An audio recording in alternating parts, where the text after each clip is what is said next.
All right, let's do this after the bumper. Don't be cornering me. Hold up. Time. You gotta help me with that corner shit. What's up, kid folks? It's RJ Youngman out on Step Milk. Consider hitting the like and subscribe button because I upload a video every single day. It's always OU related, college football related, sports related. We have a good time. Alabama went to Kyle Field and destroyed everything Aggies fans hope and love. And Saban's enormous resume grew still more tumescent and terrifying, like an erectile dysfunction ad. Saturday was Saban's 83rd career win versus the Associated Press's top 25, pushing past Florida State legend Bobby Bowden for second all-time. Former Penn State coach Joe Paterno leads the list with 86, 3 ahead of Bowden and Saban. Alabama's Bear Bryant is 4th at 66, while Duke, Florida, and South Carolina former head coach Steve Spurrier is 5th at 64. Meanwhile, Jimbo Fisher continues to rob ampersand U. LSU convincingly beat Florida 42-28 in Death Valley, giving the Tigers the 2 most impressive pair of wins by any team so far this season. Fight me. Ed Orgeron has 7 wins over AP top 10 opponents since 2016. Nick Saban and Urban Meyer are the only men who have more with 9. You don't need to ask if there's some killers at LSU. Just look at the score and then check out the Longhorn and Gator blood on the floor. The Georgia Bulldogs lost a 2-OT cockfight to South Carolina at Sanford, which reminds me, when Kirby Smart interviewed for a job at Valdosta State as a young coach, he was asked to diagram some scheme on the whiteboard. He drew 12 players on defense. Valdosta assistant Will Muschamps stopped Smart and told him, "We're going to be really good. We get to play with 12 men." I wonder if Muschamps reminded Smart of that story this weekend as he and his players trampled the most famous shrubs in sport, according to Ryan McGee. In all seriousness, UGA folks are pissed and should be pissed because Saturday was the Sanford Hedges' 90th birthday. They first appeared at that location October 12, 1929 for Georgia versus Yale. The hedges that the Cocks trampled were grown from clippings saved from the original plants that were removed for the 96 Olympiad.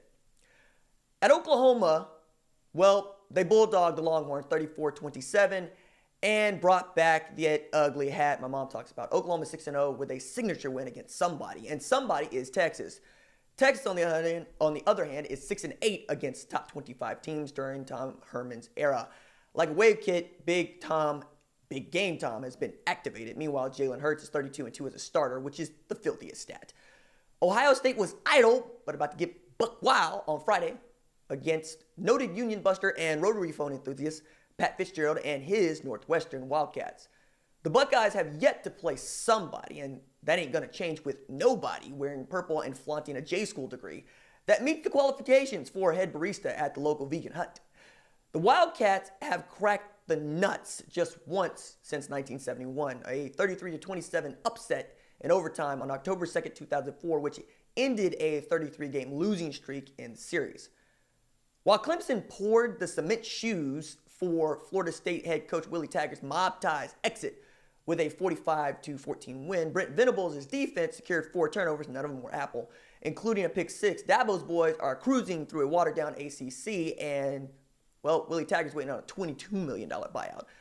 Wisconsin goose-egged the Spartans in historic fashion with a 38-0 shellacking against Michigan State. The 2019 Badgers are the first FBS team to post that many shutouts, 4, in the first 6 games to start the season since Oklahoma in 1967. It is the first Big Ten team to do it since the Cuban Missile Crisis, which is not a joke, it's just a scary fact.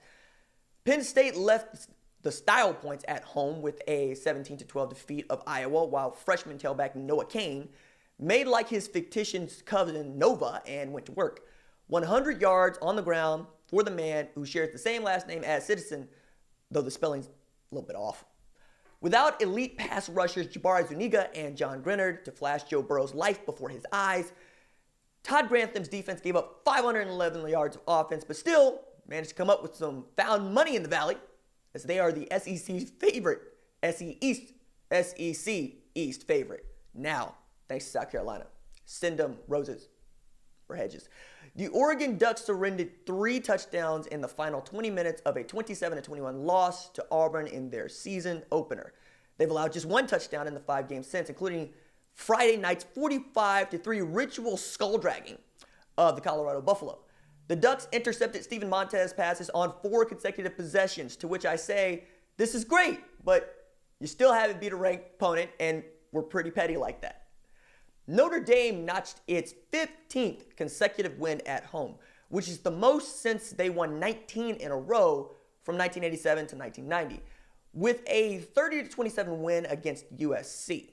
Now, Brian Kelly was hopping mad during a late onside kick. That onside kick was not reviewable, though. And Clay Helton remains hopping mad on the hot seat since December 2018.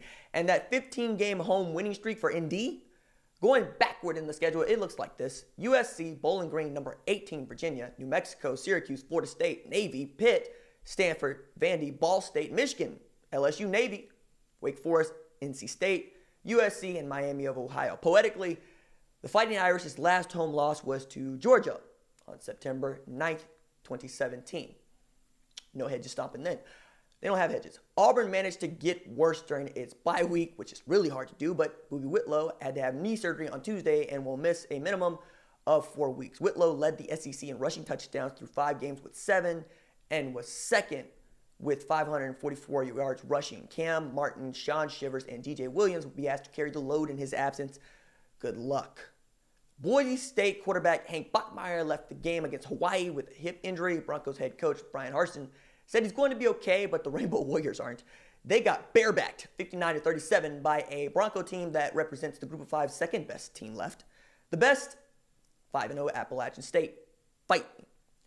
Utah running back Zach Moss came back from shoulder surgery looking like a $6 million man. He carried the rock just 5 times for 102 yards against the battered Oregon State Beavers.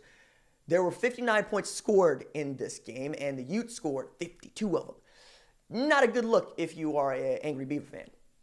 Michigan rolled out to a 28-0 lead against Illinois and then proceeded to give up 25 straight to the worst team in the Big Ten this side of Rutgers.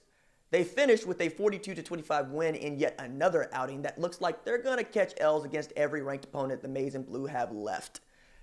You feel free to prove me wrong on that, Harbaugh, but that's just what I feel about watching you play football. Arizona State QB Jaden Daniels is building his 2020 Heisman campaign now. He threw for 363 yards in a 38-34 win against Mike Leach's Cougs. They're fat, dumb, and happy and entitled. Leach found out what kind of mystical powers the Sun Devil has.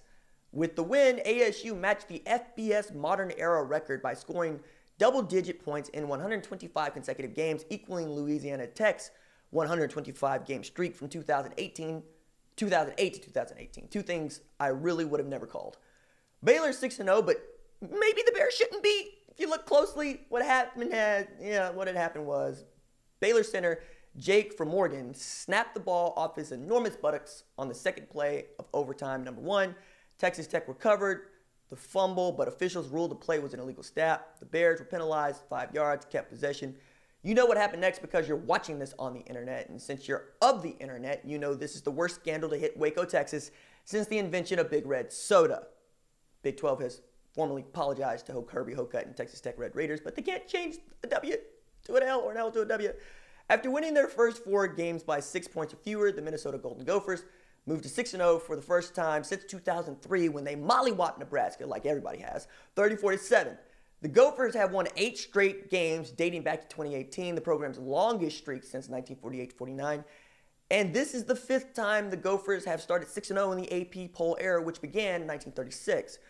In the 3 previous 4 instances, 3 of the previous 4, the Gophers have won a national title. Spoiler alerts, they ain't gonna win one this year.